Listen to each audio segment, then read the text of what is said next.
C'est le silence des bateaux que le vent abandonne, des quarantiers passés à guetter un souffle qui ne vient pas. Plus rien n'a de sens, impuissance totale. Stoïques, nous regardons la moyenne qui s'écroule, le temps qui se précipite et le vent qui ne revient toujours pas. Sensation collective de migraine et de gueule de bois dans la nuit immobile. Peut-on remettre cette lettre au vent?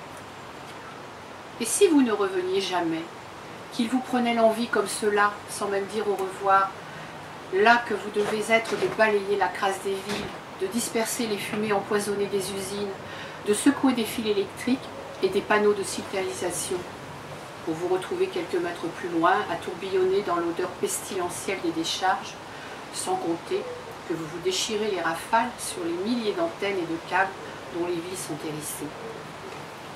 Il n'y a pas si longtemps, c'était magnifique d'être le vent.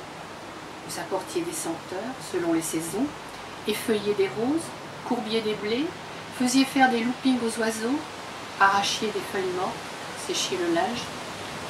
C'est vous aussi qui faisiez grincer les girouettes, claquer les oriflammes des champs de bataille et dans certains pays tourner les moulins.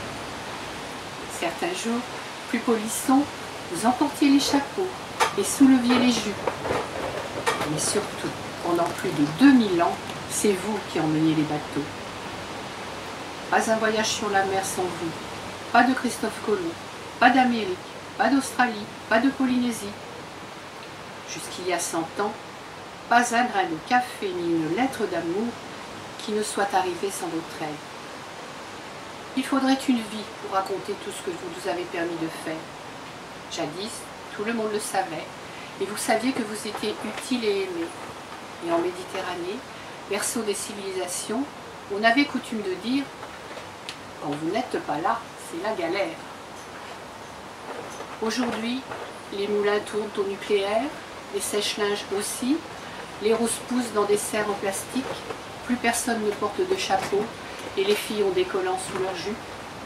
Et pour ce qui est des bateaux, nous, les marins, parlons de vous tout le temps, recherchons sans fin votre compagnie. Vous faiblissez, c'est l'inquiétude.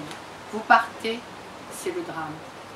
Nulle part au monde, vous n'êtes autant chéri, choyé, attendu.